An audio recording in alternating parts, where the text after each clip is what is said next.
on fighting that we never look back. Here we go, go, go, let us heal and grow. You won't be alone, we're unstoppable. Don't be afraid to show what we're going for. This is what we know. Here we come back to life, we're still breathing. Standing up, everybody's gonna see it. Oh, all you need to know is that we're holding on. Even if we fall, we will rise up and we follow the path that we believe in. No, we're not gonna stop until we reach it. Oh, all you need to know is that we're holding on. We rise up from the dust and claim our throne.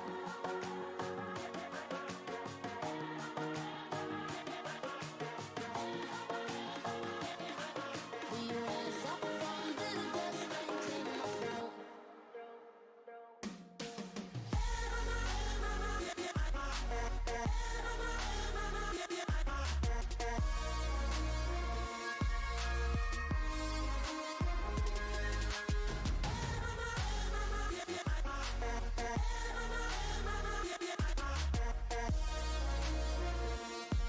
We rise up from the dust and claim our throne.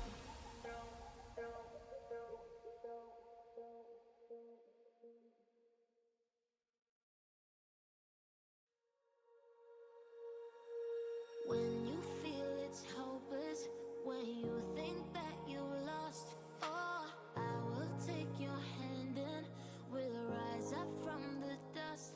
Oh, here we go, go, go, let us heal and grow. You won't be alone, we're unstoppable.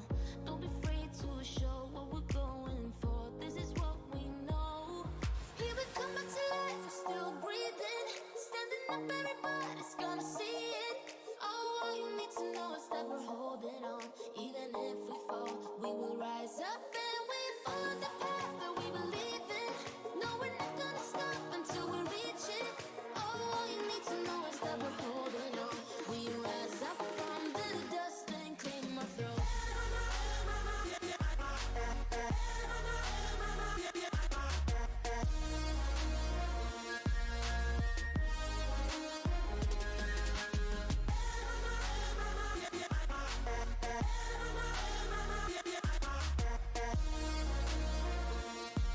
We rise up from the dust and claim our throne. We all have our reasons why we are on this track.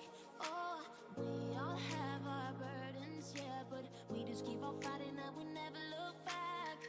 Here we go, go, go, let us heal and grow. You won't be alone, we're unstoppable. Don't be afraid to show what we're going for. This is what we know. Here we come back to life, we're still breathing. Okay, a little bit of a slow start tonight. Let's go ahead and get started. Okay. So we are up to chapter 21 of Homeland. First book in the Dark Elf Trilogy. Okay. And no sense beating around the bush on it. Let's just jump into it. So, chapter 21 is titled, May It Please the Goddess.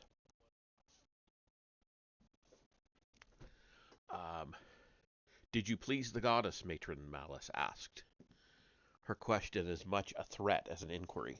At her side, the other females of House Do'Urden, Briza, Virna, and Maya, looked on impassively, hiding their jealousy. Not a single drow was slain, Dynan replied, his voice thick with the sweetness of drow evil. We cut them and slashed them. He drooled as his recounting of the elven slaughter brought back the lust of the moment. Bit them and ripped them. What of you? The matron mother interrupted, more concerned with the consequences to her own family's standing than with the raid's general success. 5, Dynan answered proudly. I killed 5, all of them females. The matron's smile thrilled Dynan. Then Malice scowled at her as she turned her gaze on Drizzt. And him? She inquired, not expecting to be pleased with the answer. Malice did not doubt her youngest son's prowess with weapons, but she had come to suspect that Drizzt had too much of Zaknafein's emotional makeup to ever be an attribute in such situations. Dynan's smile confused her. He walked over to Drizzt and draped an arm comfortably across his brother's shoulders. Drizzt got only one kill, Dynan began, but it was a female child. Only one? Malice growled. From the shadows off to the side, Zaknafine listened in dismay. He wanted to shut out the elder boy Do'Urden's damning words, but they held Zack in their grip. Of all the evils Zack had ever encountered in Menzoberranzan, this surely had to be the most disappointing. Drizzt had killed a child. But the way he did it, Dynan exclaimed. He hacked her apart, sent all of Loth's fury slicing into her twitching body. The Spider Queen must have treasured that kill above all the others. Only one, Matron Malice said again, her scowl hardly softening. He would have had two, Dynan continued. Shar Nadal of House Mavret stole one from his blade, another female. Then Loth will look with favor on House Mavret, Briza reasoned. No, Dynan replied. Drizzt punished Sharndal for his actions. The son of House Mavret would not respond to the challenge. The memory stuck in Drizzt's thoughts. He wished that Sharndal had come back at him so he could have vented his rage more fully. Even that wish sent pangs of guilt coursing through Drizzt. Well done, my children, Malice beamed, now satisfied that both of them had acted properly in the raid. The Spider Queen will look upon House Do'Urden with favor for this event. She will guide us to victory over this unseen house that seeks to destroy us. Zaknafine left the audience hall with his eyes down and one hand nervously rubbing his sword's hilt. Zack remembered the time he had deceived Drizzt with the light bomb when he had Drizzt defenseless and beaten. He could have spared the young innocent from his horrid fate. He could have killed Drizzt then and there, mercifully, and released him from the inevitable circumstances of life in Menzoberranzan. Zack paused in the long corridor and turned back to watch the chamber. Drizzt and Dynan came out then, Drizzt casting Zack a single accusatory look and pointedly turning away down a side passage. The gaze cut through the weapon master. So it has come to this, Zack murmured to himself. The youngest warrior of House Do'Urden, so full of the hate that embodies our race, has learned to despise me for what I am. Zack thought again of that moment in the training gym, that fateful second when Drizzt's life teetered on the edge of a poised sword. It indeed would have been a merciful act to kill Drizzt at that time. With the sting of the young drow warrior's gaze still cutting so keenly into his heart, Zack couldn't decide whether the deed would have been more merciful to Drizzt or to himself. Leave us, Matron Sinafe commanded. So they've switched gears here. Leave us, Matron Sinafe commanded as she swept into the small room lighted by a candle's glow. Alton gawked at the request. It was, after all, his personal room. Alton prudently reminded himself that Sinafe was the matron mother of the family, the absolute ruler of House Hunnet. With a few awkward bows and apologies for his hesitation, he backed out of the room. Masoj watched his mother cautiously as she waited for Alton to move away. From Sinafe's agitated tone, Masoj understood the significance of her visit. Had he done something to anger his mother? Or, more likely, had Alton? When Sinafe spun back on him, her face twisted in evil glee. Masoj realized that her agitation was really excitement. House Do'Urden has erred, she snarled. It has lost the Spider Queen's favor. How? Masoj replied. He knew that Dynan and Drizzt had returned from a successful raid, an assault that all of the city was talking about in tones of high praise. I do not know the details, Matron Sinafe replied, finding a measure of calmness in her voice. One of them, perhaps one of the sons, did something to displease Loth. This was told to me by a handmaiden of the Spider Queen. It must be true. Matron Malice will work quickly to correct the situation, Masoj reasoned. How long do we have? Loth's displeasure will not be revealed to Matron Malice, Sinafe replied. Not soon. The Spider Queen knows all. She knows that we plan to attack House Do'Urden, and only an unfortunate accident will inform Matron Malice of her desperate situation before her house is crushed. We must move quickly, Matron Sinafe went on. Within 10 cycles of Narbondel, The first strike must fall. The full battle will begin soon after, before House Do'Urden can link its loss to our wrongdoing. It says we're in an ad, but I don't see anything starting. What is it? What is to be their sudden loss? Masoj prompted, hoping he had already guessed the answer. His mother's words were like sweet music to his ears. Drizzt Do'Urden, she purred, the favored son. Kill him, Masoj. Oh, there should be a period there because it looks like a new sentence. Kill him. Masoj rested back and clasped his slender fingers behind his head, considering the command. You will not fail me, Sinafe warned. I will not, Masoj assured her. Drizzt, though young, is already a powerful foe. His brother, a former master of Mili McTheer, is never far from his side. He looked up to his matron mother, his eyes gleaming. May I kill the brother too? Be cautious, my son, Sinafe replied. Drizzt Do'Urden is your target. Concentrate your efforts toward his death. As you command, Masoj replied, bowing low. Sinafe liked the way her young son heeded to her desires without question. She started out of the room confident in Masoj's ability to perform the task. If Dynan Do'Urden somehow gets in the way, she said, turning back to throw Masoj a gift for his obedience, you may kill him too. All of a sudden my nose decided it needs to run. Masoj's expression revealed too much eagerness for the second task. You will not fail me, Sinafe said again, this time in an open threat that stole some of the wind out of Masoj's filling sails. Drizzt Do'Urden must die within 10 days. Masoj forced any distracting thoughts of Dynan out of his mind. Drizzt must die, he whispered over and over, long after his mother had gone. He already knew how he wanted to do it. He only had to hope that the opportunity would come soon. The awful memory of the surface raid followed Drizzt, haunted him as he wandered the halls of Derman Naashizbernan. He had rushed from the audience chambers as soon as Matron Malice had dismissed him, and had slipped away from his brother at the first opportunity, wanting only to be alone. The images remained, the broken sparkle in the young elven girl's eyes as she knelt over her murdered mother's corpse, the elven woman's horrified expression, twisting in agony as Garnadal ripped the life from her body. The surface elves were there in Drizzt's thoughts. He could not dismiss them. They walked beside Drizzt as he wandered, as real as they had been when Drizzt's raiding group had descended upon their joyful song.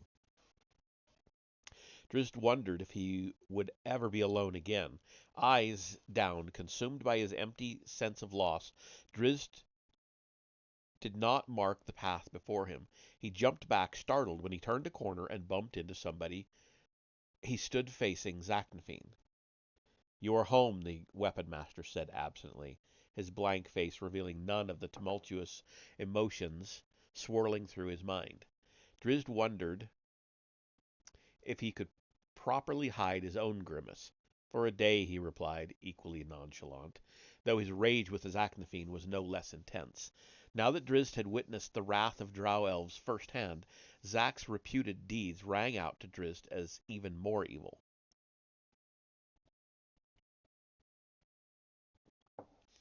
My patrol group goes back out at Narbendel's first light. So soon? Asked Zak, genuinely surprised. We are summoned, Drizzt replied. Starting past Zak caught him by the arm. General Patrol? He asked. Focused, Drizzt replied. Activity in the eastern tunnels. So the heroes are summoned, chuckled Zak. Drizzt did not immediately respond. Was there sarcasm in Zak's voice? Jealousy, perhaps, that Drizzt and Dynan were allowed to go out to fight while Zak had to remain within the House Do'Urden's confines to fulfill his role as the family's fighting instructor? Was Zak Was Zack's hunger for blood so great that he could not accept the duties thrust upon them all? Zack had trained Drizzt and Dynan, had he not? And hundreds of others. He'd transformed them into living weapons, into murderers. How long will you be out? Zack pressed, more interested in Drizzt's whereabouts. Drizzt shrugged. A week at the longest. And then? Home. That is good, said Zack. I will be pleased to see you back within the walls of House Do'Urden. Drizzt didn't believe a word of it. Zack then slapped him on the shoulder in a sudden, unexpected movement designed to test Drizzt's reflexes. More surprised than threatened, Drizzt accepted the pat without response, not sure of his uncle's intent. The gym, perhaps? Asked Zack. You and I, as it once was? Impossible, Drizzt wanted to shout. Never again would it be as it once was. Drizzt held those thoughts to himself and nodded his assent. I would enjoy that, he replied, secretly wondering how much satisfaction he would gain by cutting Zaknafine down. Drizzt knew the truth of his people now, and knew that he was powerless to change anything. Maybe he could make a change in his private life, though. Maybe by destroying Zaknafine, his greatest disappointment, Drizzt could remove himself from the wrongness around him. As would I, Zack said, the friendliness of his tone hiding his private thoughts identical to Drizzt's. In a week, then, Drizzt said, and he pulled away, unable to continue the encounter with the drow who once had been his dearest friend, and who Drizzt had come to learn was truly as devious and evil as the rest of his kin. Okay, switching gears again. Please, my matron, Alton whimpered. It is my right. I beg of you. Rest easy, foolish Devere, Sinafe replied, and there was pity in her voice, an emotion seldom felt and almost never revealed. I have waited. The time is almost upon you, Sinafe countered, her tone growing more threatening. You have tried for this one before? Alton's grotesque gawk brought a smile to Sinafe's face. Yes, she said. I know of your bungled attempt on Drizzt Do'Urden's life. If Masoj had not arrived, the young warrior would probably have slain you. I would have destroyed him, Alton growled. Sinafe did not argue the point. Perhaps you would have won, she said, only to be exposed as a murderous impostor with the wrath of all of Menzoberranzan hanging over your head. I did not care. You would have cared, I promise you, Matron Sinafe sneered. You would have forfeited your chance to claim a greater revenge. Trust in me, Alton Devere. Our victory is at hand. Masoj will kill Drizzt and maybe Dynan, Alton grumbled. There are other Do'Urdens awaiting the fell hand of Alton Devere, Matron Sinafe promised. High priestesses? Alton could not dismiss the disappointment he felt at not being allowed to go after Drizzt. He badly wanted to kill that one. Drizzt had brought him embarrassment that day in his chambers at Sorceer.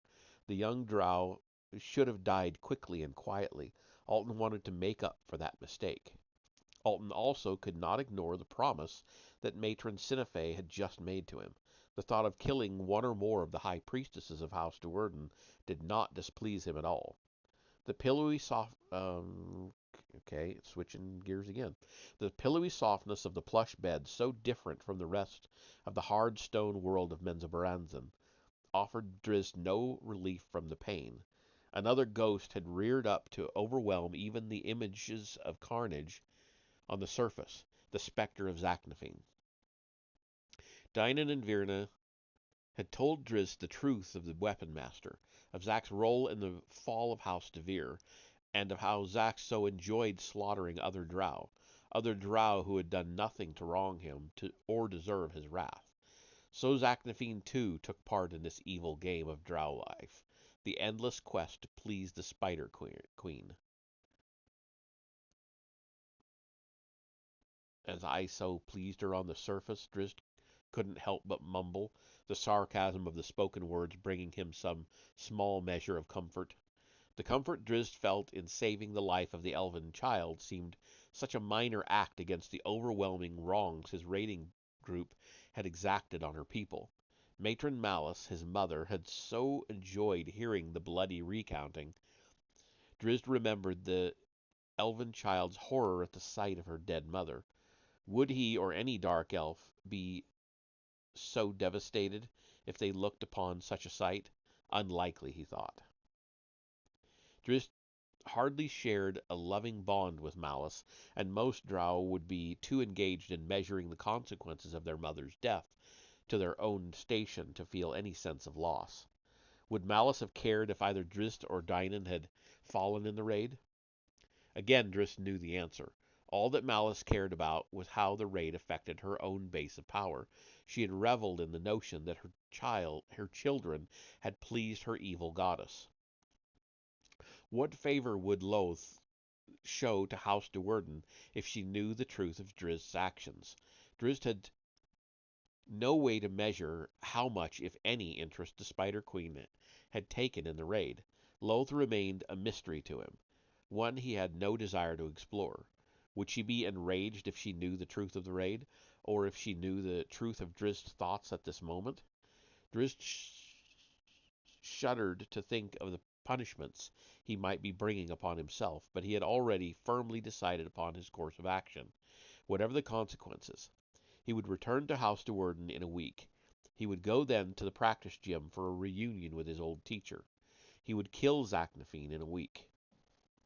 Caught up in the emotions of a dangerous and heartfelt decision, Zaknafine hardly heard the biting scrape as he ran the whetstone along his sword's gleaming edge. The weapon had to be perfect, with no jags or burrs. This deed had to be executed without malice or anger. A clean blow, and Zack would rid himself of the demons of his own failures, hide himself once again within the sanctuary of his private chambers, his secret world.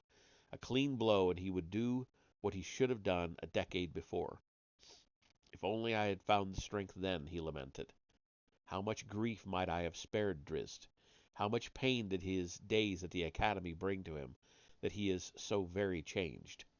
The words rang hollow in the empty room. They were just words, useless now, for Zack had already decided that Drizzt was out of reason's reach. Drizzt was a drow warrior, with all of the wicked connotations carried in such a title.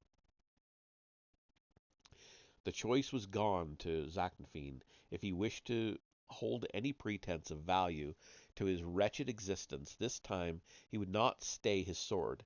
He had to kill Drizzt. Okay, so that is the end of chapter 21. I'm going to quickly see how long chapter 22 is before I go on. If it's really long, I'm not going to be able to make it through it. So bear with me just a moment.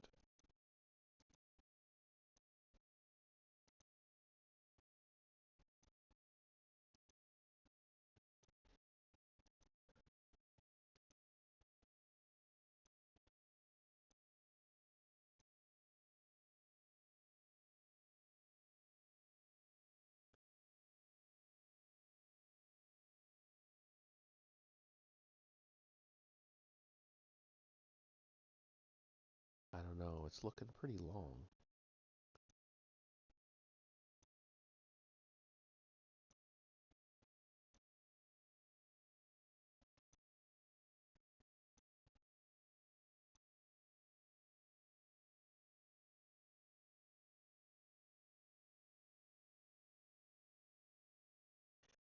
Yeah, I don't think I'm going to be able to make it. That's like 35 more pages, and I don't think my voice will hold out that long. So I am going to call it there for the night. I know it's a short session, but I am at the mercy of my voice. And if it can't make it, then that's just all there is to it. So, I am going to go ahead and raid somebody, though. So let's see what we've got going on. I just raided Vesper last night, and he's the only one on right now. So I guess I won't raid anybody. Uh, we'll just call it there. So thank you, and I will see you in the next reading. I haven't been reading Star Wars lately.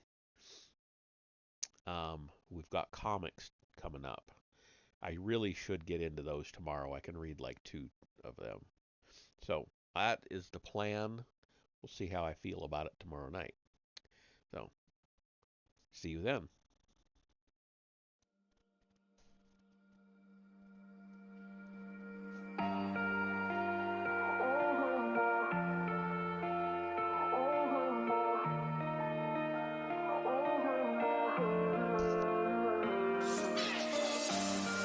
Feeling shattered skies, watching teary blue eyes, wonder where I might find some peace of mind. Not lights like I've had, but more sophisticated into love relations. Now disassembling my own heart, 'cause my mind's a million places and giving up. So it's in my head. Just tell me it's not happening. Tell me it's not happening. Surrender myself. I feel the world collapsing in my ears.